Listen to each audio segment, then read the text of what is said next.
और हमारे देश में 99% लोग ऐसे हैं जो परमात्मा को मानते हैं और अपने किसी न किसी ढंग से परमात्मा का पूजा करते हैं। बहुत से लोग तो आधा घंटे से ज़्यादा भी करते हैं।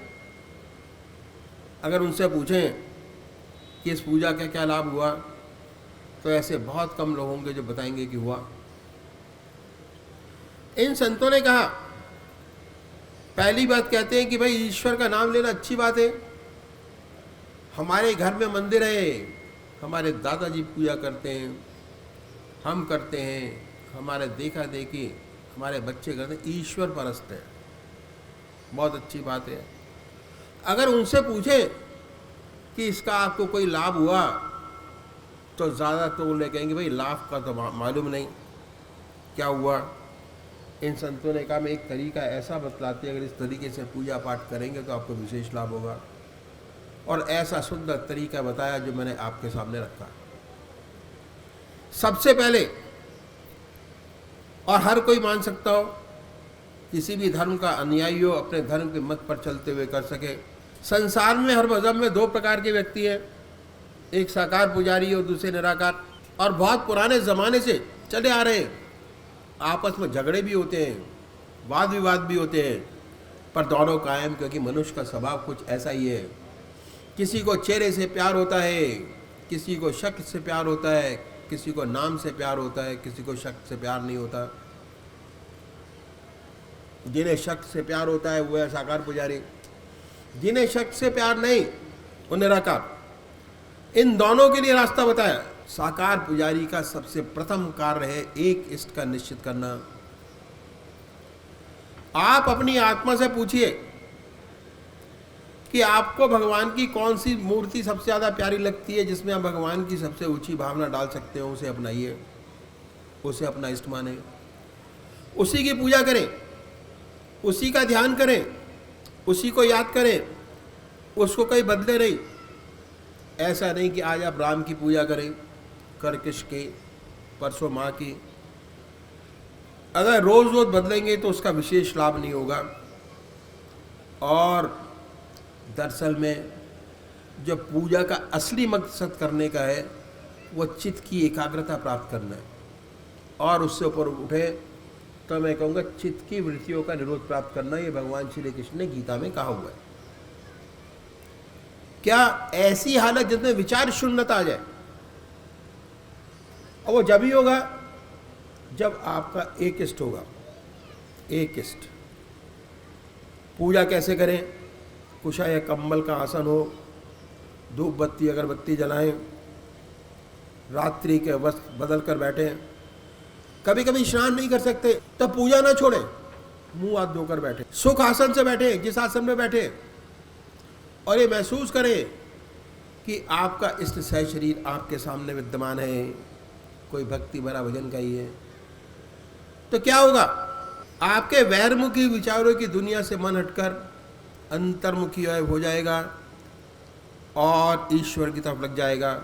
इसके बाद जब आप ध्यान करेंगे तो ध्यान बनेगा। पहले बाहर ध्यान बनाइए, जब बाहर वो पवित्र ध्यान बन जाए उसको इतने प्यार से अपने मन के अंदर बैठाइए कि ना कोई दूसरा विचार रह जाए, ना ख्याल। हमारी आत्मा हमारे मन को देखती रहती है, बताती रहती है कि हम क्या कर रहे हैं। जब मन हट जाए आपकी आत्मा फौरन कहेगी कि मन हट गया, आप फिर बनाएं, फिर हटेगा, फिर बनाएं। उसके बाद आपको ये एहसास होगा कि हमारा मस्तिष्क आनंद से भर गया, जितना मस्तिष्क पर भार था वो हल्का हो गया। ये है पूजा का तरीका। चित्त की एकाग्रता प्राप्त होगी, सुषुप्ति की अवस्था प्राप्त होगी, और सुषुप्ति से सहज समाधि में प्रवेश कर जाएंगे। दूसरे वायु जो निराकार भगवान के उपासक हैं, ओम अल्लाह वाहिगुरु, आनंदमयी अवस्था बनाइए। भगवान के नाम को चुने जो उनकी आत्मा को सबसे प्यारा लगता है। जो नाम आपकी आत्मा को प्यारा लगे उसे पकड़ें। आसन वही है, सुख आसन से पलौती लगाकर बैठे, हृदय की तरफ निगाह रखे, आनंदमय अवस्था बनाए। दिल की हर धड़कन पर जो नाम आपका सुनिए उच्चारित होते कि हृदय की हर धड़कन पर ओम नाम निकल रहा है, अल्लाह निकल रहा है, हार्ट बीट के साथ। जबान नहीं कह रही, हृदय ओम ओम कह रहा है, शुरू शुरू में दिक्कत होती है, तब आप मानसिक जाप कर सकते हैं ओम ओम ओम। उसके बाद ऐसी अवस्था आती है कि आपको स्पष्ट सुनाई देने लगता है कि हृदय से ओम की आवाज़ निकल रही है। ऐसी हालत पैदा होती है कि ना कोई दूसरा विचार रहता ना ख्याल, अपने आप से गायब हो जाते हैं, विचार शून्य अवस्था प्राप्त होती है। अब जब चेतन अवस्था में आते हैं तो वही नाम सुनते हैं, एहसास होता है बड़े आनंद का, हमारा मस्तक अनुपम आनंद से भर गया, बड़ी शांति मिली। शांति मन के अंदर है, आत्मा से आती है। तो इन संतों ने पूजा का तरीका बताया। यदि हम ऐसे पूजा करेंगे तो विशेष लाभ होगा। क्या? चित्त की एकाग्रता हमको प्राप्त होगी, कंसंट्रेशन ऑफ माइंड। उसके बाद सुषुप्ति की अवस्था प्राप्त होगी। रास्ता सुषुप्ति का है, इतना आपको आराम मिलेगा कि फौरन आपको झपकी लगेगी, नींद आएगी, एकदम झपकी लगेगी। और उसके बाद धीरे धीरे सुषुप्ति से सहज समाधि में प्रवेश करेंगे। उसके बाद अपनी आत्मा परमात्मा का अनुभव होने लगेगा और ज्योति से ज्योति मिल जाएगी, उससे एकाकार हो जाएंगे। इन संतों ने इस बात का विशेष ध्यान रखा कि हमारे काम का समय न लिया जाए। साधना का दूसरा स्टेप, हर मनुष्य भोजन करता है। अब भोजन में आधा घंटा दोपहर को और आधा घंटा रात्रि को लगाता है। ये समय खाली है, दुनिया के व्यवहार का आप कोई काम नहीं कर रहे होते। इस भोजन के तरीके में परिवर्तन लाना होगा यदि आप आध्यात्मिक जिंदगी चाहते हैं। और वो क्या है कि वेस्टर्न कल्चर की हमारे ऊपर छाप पड़ी और हमारा स्टैंडर्ड 2.5 फुट ऊंचा हो गया। पहले ज़मीन पर बैठकर भोजन करते थे, अब बेंच कुर्सी पर बैठकर भोजन करते हैं। इस बात में कोई नुकसान नहीं। विशेष अर्थ क्या है कि जितने दुनियावी वार्तालाप होते हैं वे खाने की मेज पर होते हैं, क्योंकि हमने अपने आप को वेस्टर्नाइज कर लिया, पश्चिम सभ्यता को अपना लिया। इस तरीके में तब्दीली लानी होगी यदि आप आध्यात्मिक जिंदगी चाहते हैं। वो क्या है कि जैसे ही भोजन आपके सामने आए, आप अपने इष्ट देव के अर्पण कर दीजिए और हर ग्रास, हर कौर अपने इष्ट की याद में खाएं। ना कोई ग्रास परमात्मा की याद के पेट में जाए, ना कोई चीज़ बिना परमात्मा की याद के पिए। ये अभ्यास भोजन की एक विशेषता है। भोजन जिन विचारों में डूब कर किया जाता है, जो खून बनेगा उन्हीं विचारों का रंगा हुआ बनेगा। अगर आप भगवान की याद में भोजन करेंगे तो दिन में जब भी आप खाली होंगे, ऑटोमेटिक आपको ईश्वर की याद आएगी। दूसरी तरफ मन नहीं जाएगा। जब भी खाली होंगे, भक्ति के लिए जब तक आपका खून नहीं बदल जाता, भक्ति नहीं आती। भगवान श्री कृष्ण ने गीता में साधक की दृष्टि से 4 विशेष बात बतलाई। पहला आहार की शुद्धि, दूसरा विहार की शुद्धि, तीसरा अभ्यास और चौथा वैराग्य। ये आहार की शुद्धि, परमात्मा की याद में भोजन करेंगे, आपका आहार अपने आप शुद्ध होता चला जाएगा। जब भी खाली होंगे, ईश्वर की याद स्वतः ही आएगी, मन दूसरी तरफ नहीं जाएगा। क्योंकि आप भोजन परमात्मा की याद में डूब कर रहे हैं और पूजा में ही परमात्मा की याद करते हैं। तो आधा घंटा दोपहर भोजन का, आधा घंटा रात्रि का भोजन ऑटोमेटिक परमात्मा की याद में बीतना शुरू हो जाएगा। अगर आपने 15 दिन ये काम कर लिया तो 16वें दिन आपको प्रेशर देने की ज़रूरत नहीं पड़ेगी, ऑटोमेटिक होना शुरू हो जाएगा। इन संतों ने स्वादेंद्रिय निग्रह पर बड़ा भारी जोर दिया। जब तक स्वाद पर कंट्रोल नहीं होता, तब तक आत्मा की सारी इंद्रियों पर कंट्रोल नहीं हो पाता। स्वाद पर कंट्रोल करने का सभ्य सुंदर तरीका इन संतों ने बताया। बहुत से महात्मा बहुत कष्ट उठाते हैं स्वाद पर कंट्रोल करने के लिए। कोई फीका छोड़ता है, कोई मीठा छोड़ता है, कोई नमक छोड़ता है, कोई चीनी छोड़ता है। बहुत से महात्मा सारी जिंदगी घास घोट कर पीते हैं आत्मा की इंद्रियों पे कंट्रोल करने के लिए। हमारे सद्गुरुओं ने बड़ा रैशनल तरीका बताया कि परमात्मा की याद में डूबकर भोजन कीजिए, ऑटोमेटिक स्वादेंद्रिय निग्रह हो जाएगा, स्वादों से आप ऊपर उठ जाएंगे। अब आपके 2 घंटे पूजा के हो गए। आधा घंटा सुबह पूजन, आधा घंटा सायंकाल पूजन, आधा घंटा दोपहर भोजन, आधा घंटा रात्रि भोजन। तीसरा सब स्टेप क्या बताया? पहले स्टेप का कि हर मनुष्य सोता है और सोने में 6 घंटे 8 घंटे सब सोते हैं। कोई भी इंसान ऐसा नहीं है जो 6 घंटे से कम सोता हो। सोने से पहले बताया कि 20 मिनट परमात्मा को दे दें, बहुत बड़ी बात हो जाएगी। विहार की शुद्धि हो जाएगी। भगवान श्री कृष्ण ने विहार की शुद्धि पर बड़ा भारी जोर दिया। कैसे होगी इसका तरीका संतों ने बताया। जब दुनिया के सारे काम समाप्त हो जाए, अपनी चारपाई पे बैठिए, बैठ के 2 काम कीजिए। पहला आत्मनिरीक्षण, जो आपने दिन में काम किया उसको रिव्यू कीजिए और ये देखिए कि कौन सा अच्छा काम हुआ और कौन सा गड़बड़ काम हो गया। अच्छे काम अपने इष्ट देव के अर्पण कर दीजिए कि हे प्रभु, आपकी वजह से हुआ, हमारे में इतनी शक्ति नहीं थी कि किसी का भला काम कर सकते, आपने कराया और हो गया। निष्काम भाव। उसके बाद अगर आपका कोई परोपकार का काम बना है कि आपकी दया कृपा से हुआ, इस सेवक में कहाँ शक्ति है कि किसी का अच्छा काम बन सके। यू क्रिएटेड सर्कमस्टेंसेस, अच्छाई को अर्पण कर दीजिए। उसके बाद ये देखिए कि आप में कोई खराबी तो नहीं है, कमी तो नहीं है। अपनी आत्मा से पूछिए। किसी गुरु के पास जाने की आवश्यकता नहीं कि हमारे पास कौन सी खराबी है। आपकी आत्मा आपका सबसे बड़ा गाइड है, गुरु है। अगर आत्मा कहती है कि नहीं है तो बड़ी अच्छी बात है।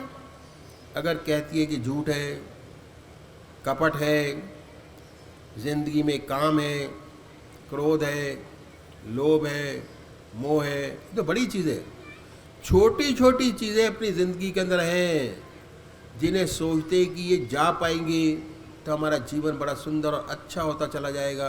सबसे छोटी सी चीज़ को पकड़े, बड़ी को ना पकड़े। और हम प्रायश्चित करें भगवान के सामने। और प्रायश्चित करने का सबसे बढ़िया तरीका क्या है कि हमसे जो काम हो जाते हैं बड़ी गड़बड़ है, उनमें से छोटी सी बात को पकड़े। जैसे गप लड़ाने की आदत पड़ी हुई है, उसमें झूठ बोल जाते हैं, इससे कोई फ़ायदा तो नहीं। झूठ तो झूठ है, क्यों बोले, बिना मतलब झूठ क्यों बोले।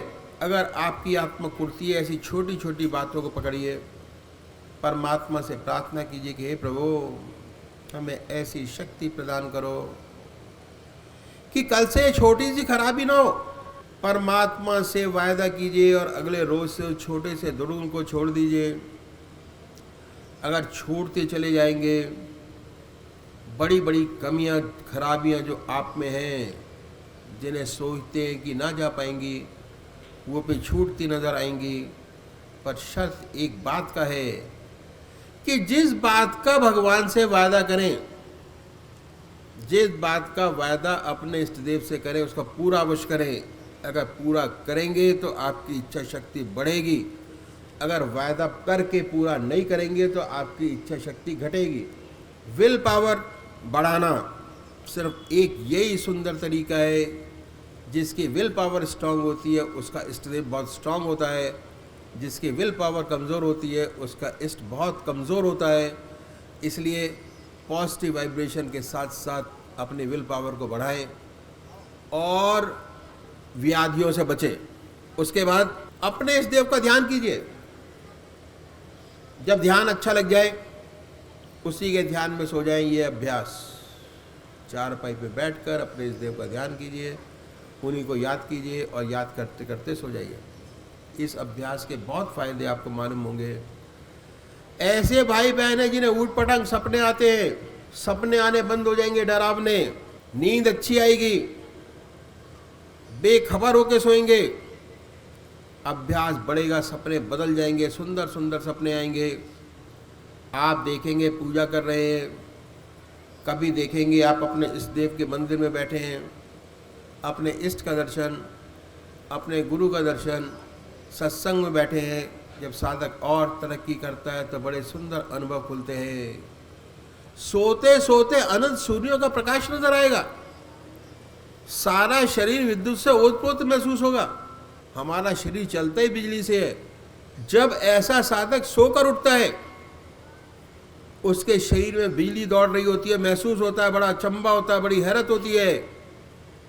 ऐसा साधक जिस ध्यान में सोता है, जब उठता है तो उसी का ध्यान बना होता है, उसके मुख से परमात्मा का नाम निकलता है, अपने अंदर ध्यान की सुंदर अवस्था पाता है। जिस ध्यान की अवस्था में सोया उसे ध्यान की अवस्था में उठा। जो अच्छे साधक है, जिनकी आज्ञा चक्र पर स्पंदन होता है, अगर सोते समय आज्ञा चक्र पर स्पंदन था, जब उठेंगे तो स्पंदन और तेज होता मिलेगा। आत्मा यही कहती है कि जिस ध्यान में सोया था, रात भर उसी का ध्यान बना रहा, तो 6 घंटे सोने के वास्तव में पूजा में बदल जाते हैं। बात क्या है? मनुष्य का एक बड़ा सुंदर गुण है मन का। मन जिन विचारों में डूब कर सोता है, उन्हीं विचारों में रात भर पड़ा रहता है। हम गृहस्थी लोग हैं, सोने से पहले उस मुसीबत की चिंता होती है, नींद नहीं आती। नींद आती है तो वही चिंता गहराई होती है। सुबह उठते हैं तो उसी चिंता में उठते हैं। एक बच्चा है, माँ का दूध पीते पीते सो जाता है तो रात भर चप चप करता रहता है, मानसिक रूप से दूध पीता होता है। ये मन का विशेष गुण है कि मन जिन विचारों में गहरा डूब कर सोता है, उन्हीं विचारों में पड़ा रहता है। अगर आप ईश्वर की याद में सोएंगे, परमात्मा से प्रार्थना करके सोएंगे, परमात्मा को याद करके सोएंगे, तो रात भर आपका ध्यान बना रहेगा। 6 घंटे सोने के पूजा में ऑटोमेटिक टाइम निकलते निकलते, यही है विहार की शुद्धि, जिस पर भगवान श्री कृष्ण ने बड़ा भारी जोर दिया। विहार शैया योगक्षेम का क्षेत्र है, जहाँ साधक को सबसे ज़्यादा प्रगति मिलती है। ये तरीका इन संतों ने बताया कि कैसे सच्चा विहार हमसे बने। 20 मिनट परमात्मा को दिए, 6 घंटे आपके अपने हो गए, और आधा घंटा सुबह पूजा का, आधा घंटा सायंकाल पूजा, आधा घंटा दोपहर भोजन, आधा घंटा रात्रि भोजन, 6 घंटे सोने के। हर व्यक्ति चाहे कितना अपनी जिंदगी में बिजी क्यों ना हो, खूब कमाएं, खूब मेहनत करें, और साथ साथ परमात्मा का नाम बड़े आराम से 8 घंटे आपके अपने बना सकते हैं। दुनिया का सारा काम करने का समय आपके पास त्यों का त्यों मौजूद है, और एक भी सेकंड उसमें से नहीं दिया गया।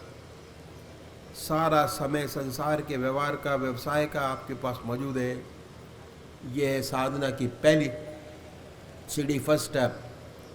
2/3 24 घंटे में से 8 घंटे आपके अपने बना लिए। जैसे आज आप सुबह पूजा करते हो तो आपका मन नहीं लगता, जब 8 घंटे आपका मन लगने लगेगा, साधना कर लेंगे, अब मन आपका पूजा में ठहरने लगेगा और आपको पूजा करने में अच्छा लगेगा, और ऐसे ऐसे अनुभव होंगे कि आगे का रास्ता अपने आप खोजते चले जाएंगे।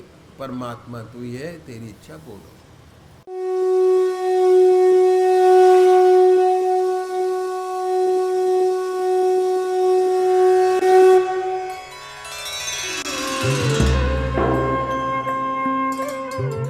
ध्यान योग के कार्यक्रम आनंद योग से निशुल्क जुड़ने के लिए संपर्क करें 9810239677।